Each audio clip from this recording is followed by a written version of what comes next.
Escatologia em tempos de crise, estamos no livro do Apocalipse, no capítulo 8.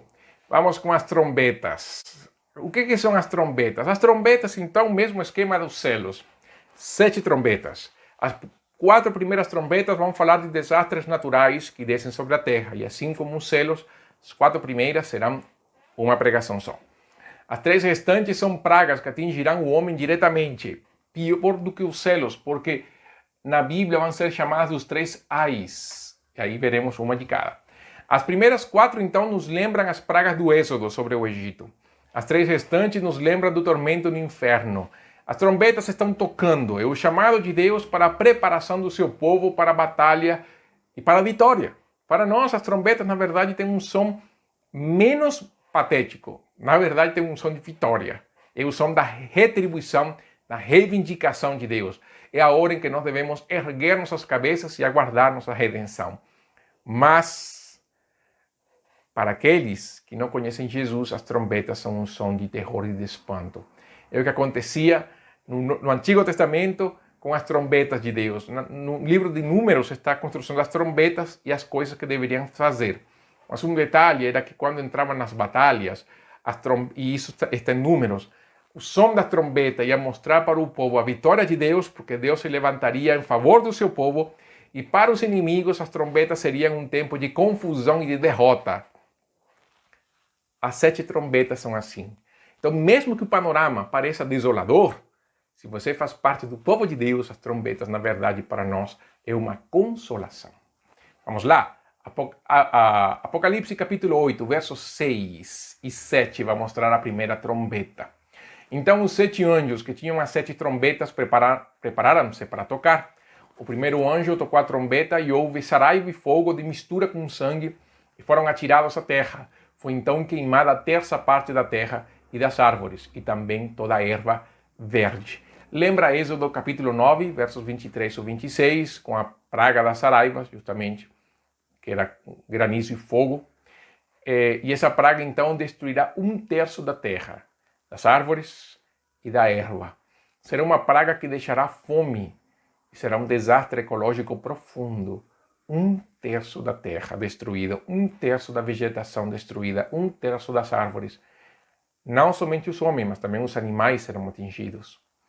Nós podemos lembrar das grandes secas que acontecem nos dias de hoje e podemos também pensar nas inundações, saraiva e fogo. Precipitações fortíssimas misturadas com fogo. Atual, não é? Segunda trombeta, versos 8 e 9. O segundo anjo tocou a trombeta e uma como que grande montanha ardendo em chamas foi atirada ao mar, cuja terça parte se tornou em sangue. E morreu a terça parte da criação que tinha vida existente no mar e foi destruída a terça parte das embarcações. Segunda trombeta cai sobre os mares e oceanos, tornando as águas em sangue.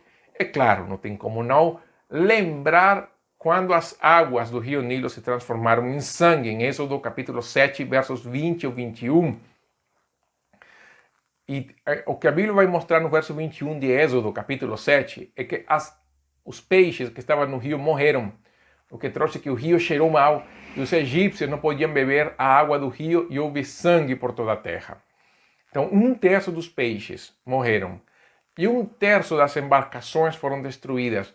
Então não será somente um desastre ecológico, mas será um desastre econômico. Hoje nós estamos vendo justamente que a indústria da pesca está tendo uma dificuldade muito grande em captar peixes, porque o número de peixes está se esgotando, de peixes comestíveis, está se esgotando, então torna cada vez mais difícil satisfazer a demanda dos peixes a nível mundial e torna mais caro ainda o peixe.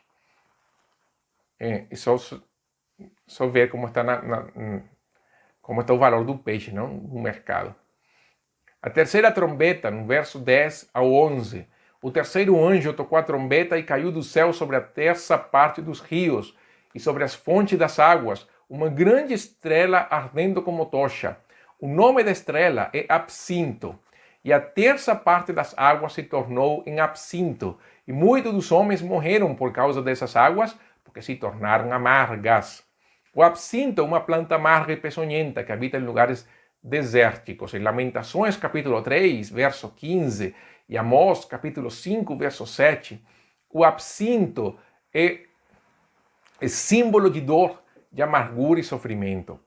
Se anteriormente foram as águas do mar, que foi a segunda trombeta, esta trombeta vai diretamente sobre a fonte das águas doces. E 1/3 das águas se tornarão amargas, impossíveis de beber. Aqui não é tanto uma praga do Egito, mas o que aconteceu com o próprio povo de Israel no capítulo 15, versos 22 ou 24 do Êxodo, quando chegaram a Mara e não conseguiram beber dessas águas porque estavam amargas. Essa situação, então, os egípcios não enfrentaram, mas o povo de Israel sim. 1/3 das águas doces serão amargas, 1/3 do solo, 1/3 das águas salgadas, 1/3 das fontes de águas doces. E aqui os que morrem não são somente os peixes, aqui não vai falar tanto de peixe quanto de humanidade. Os homens vão morrer pelas pragas, por essa água, melhor, por essa praga que são as águas amargas. Será uma grande tragédia para a humanidade. Não vai falar quantos homens, vai falar muitos homens. Não dá quantidade. Mas ali então vem a quarta trombeta. A quarta trombeta está nos versos 12, está aliás no verso 12 do capítulo 8 do Apocalipse. O quarto anjo tocou a trombeta e foi ferida a terça parte do sol, da lua e das estrelas, para que a terça parte deles escurecesse e na sua terça parte não brilhasse tanto o dia quanto a noite. Essa escuridão parcial, veja que volta a ser uma terça parte do sol, volta a ser uma terça parte da lua. Então o brilho da terra, o brilho do sol sobre a terra vai ficar atenuado. Lembra a praga das trevas, em Êxodo capítulo 10, versos 20 e 21, quando Deus falou que as trevas seriam tão espessas que os homens conseguiriam apalpá-la por 3 dias. E também nos lembra, então, que os elementos, então, do céu seriam alterados, porque em Gênesis, capítulo 1, 14 e 19, Deus fala que essas lumbreiras, esses luzeiros, então, fariam separação entre o dia e a noite, seriam sinais para estações, dias e anos, ok? Então, a luz, que é vital para a vida, uma diminuição da luz também traria uma diminuição na fonte. Nós precisamos de luz, por exemplo, nós seres humanos, mesmo que a gente não tenha fotossíntese, nós precisamos da luz para a produção de vitamina D. Aqui eu estou recebendo minha porção de vitamina D com a minha janela. Nós precisamos de vitamina D. Se a luz diminuir, a nossa fonte de vitamina D também diminui. Então nós temos que pensar nisso, não sem pensar na fotossíntese das plantas. Então essa falta de luz vai criar conflito também. Então vejam o seguinte, vamos concluir sobre este assunto das quatro primeiras pragas. Eles atingem a criação. Granizo misturado com fogo, mar transformado em sangue, água doce e amarga, sol e lua obscurecidos. Não são absolutas, são parciais. Elas atingem 1/3 das árvores, 1/3 dos mares, 1/3 das fontes de águas doces, 1/3 do poder do sol e da capacidade reflectante da lua. O juízo de Deus atinge a terra como um todo. E o Senhor faz isso mantendo a sua graça. Por quê? Porque não consome totalmente a criação, nem o homem, apesar do seu pecado. Como as pragas são parciais, a humanidade ainda tem a chance de se arrepender, embora já uma parte da humanidade tenha perecido pelas pragas.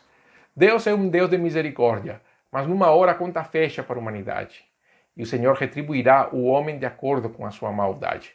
Uma leitura em Romanos capítulo 1, versos 18 e 22, vai nos ajudar a esclarecer muito isso.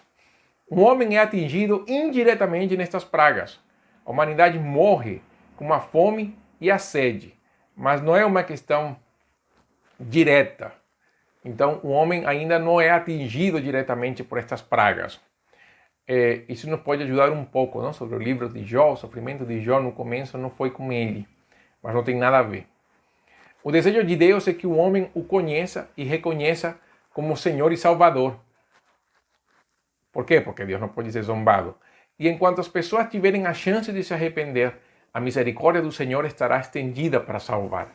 Isaías 59:1 fala: eis que a mão do Senhor não está encolhida para que não possa salvar, nem surdo seu ouvido para não poder ouvir. Enquanto nós estivermos neste mundo, o tempo de buscar a Deus é hoje. Hoje é o dia de salvação. Querido amigo, Deus vai dar o pago para o mundo. Deus vai pagar o mundo de acordo com as suas obras.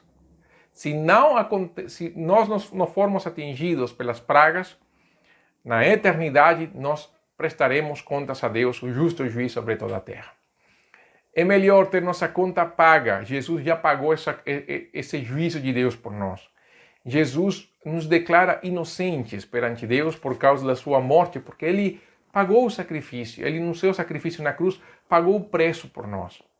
Ele tomou o nosso lugar, sofreu por nós, morreu na cruz, levou o juízo de Deus, a ira de Deus, para que nós não tivéssemos que sofrer na eternidade.